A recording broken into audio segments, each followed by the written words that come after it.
Is everyone that makes you feel bad about yourself really toxic and you should keep distance? You may have heard a lot of advice saying that in defense of your mental health, you should stay away from people who make you feel bad about yourself. I myself have lost count on how many times I gave the same advice. But a somewhat philosophical conversation I had with someone made me rethink about this belief. Before we start here, I have a question for you. Do you think that everyone who makes you feel bad about yourself is really toxic and you really should keep distance from these people? In what situations does this not apply? This is what we're gonna talk about in this video. I'm Cris, Brasil, and every week I'll sit here to talk about something that caught my attention during the week and that can help you understand better the things around yourself and improve your mindset to change your reality. And if this is something you want to see, I invite you to subscribe, give it a like, and let's go to the video. So this reflection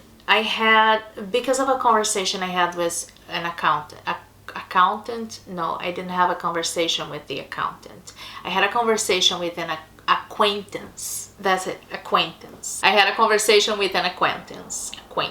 It's like, it's not a friend, you know, but it's somebody I know, but it's not a friend, so it's an acquaintance. Okay, moving on. So she told me that she was not talking to somebody that we both knew because this person was toxic for her and that this person made her feel bad about herself. That's why she considered that person toxic. And I started asking further questions because I couldn't understand why she thought that about that person, because that person was really nice. And she told me that the reason why she didn't like that to hang around with that person anymore is because that person had the life that she wanted to have, and that made her feel bad about herself. So she considered that person toxic for the simple fact that that person lived in a reality that she wanted to live in. So it had nothing to do with that person. It's not that the person was toxic. It's just because she gave it her that led her to consider that person toxic. This made me think about that advice that we always, a piece of advice, right? That piece of advice that we always hear, that you have to walk away from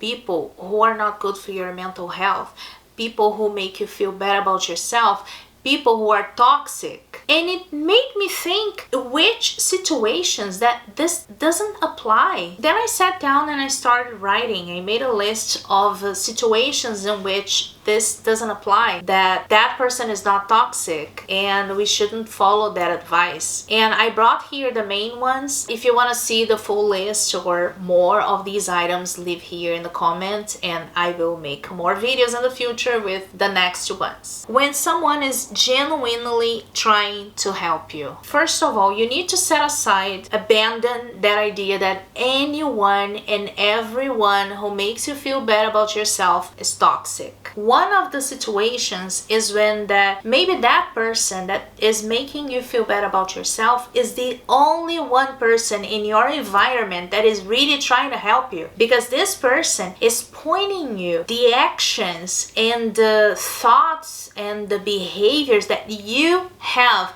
that are causing you problems, and that's why you are complaining about these problems. But these problems are being caused by yourself, and maybe because this person is telling you that you are the one who has to change, maybe that's why you're not feeling good about yourself around this person, because this person is showing you that you are the one to blame, that you are the one who has to change, and nobody wants to see that. What happens here, and this sucks, is that not everyone is able to be careful with your feelings, to be careful with the words and choose wisely the words to tell you something like that. As I mentioned, it sucks. It sucks because, of course, nobody has the license to be an idiot. Sometimes it's really difficult to see a very dear person, a person you love very much, suffering so much because of their own actions. And when you are inserted in that reality, in that situation, sometimes you just cannot take your time to be careful with your words. And I speak from experience myself. It's way much easier getting used having people tapping you on your back saying that you are always right, or poor you, that's so unfair that it's happening to you, when you are the only one to blame for the suffering because of your own actions, because of your own behavior, your own bad decisions. If someone calls you on your BS and shows you that what you're facing, everything you're complaining about is because of that, because of your own choices, and you are the one to blame and you are the one who has to change, of course you're not gonna feel good about yourself. And what is very difficult for many people to admit is that sometimes we need to have that kind of conversation. We need to have somebody that tells us that we are wrong, that what we are doing is wrong, the way, the path that we chose and we are going is not gonna be good. And this is harder, especially if you're a person who needs approval of others, from others, right? Approval from others, or you fear rejection. Proud people also have a very hard time here. But pay attention here. We need to be able to identify and to separate the people who are really trying to help us and the people who are just being assholes and being cruel. So these people, the cruel ones, the asshole ones, those are the toxic people that we have to stay away. When the toxic one for you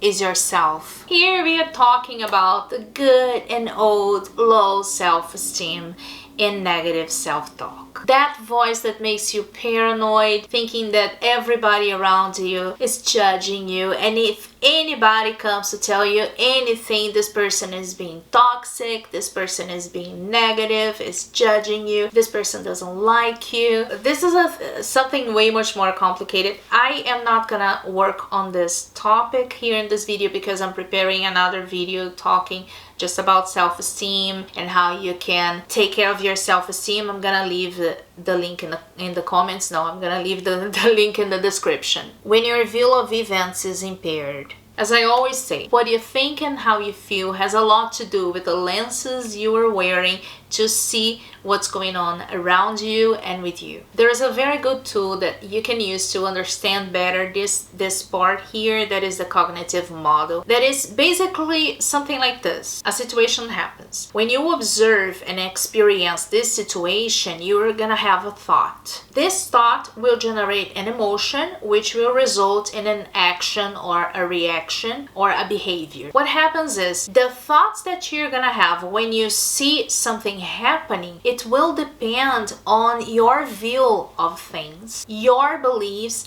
the lenses you're wearing. That's why it's so important for you to create the habit of always analyzing to understand if when you think that you're being judged, if this is not just your beliefs, it's just the way you see things. Because sometimes people around us, they are just trying to help us, but we feel judged, we feel rejected because they are just not agreeing to the things that we are doing. Of course, because we are doing something that's gonna harm us. It's always worth asking yourself, why am I feeling the way I'm feeling? Is this really what's going on? Is this really this person's intention? Does this person really want to hurt me when this person is saying those things to me? As I mentioned, the list is long, and if you want to see more of these items, let me know here in the comments. Let me know here what you want me to talk about in the next videos. And that's it for today, and bye.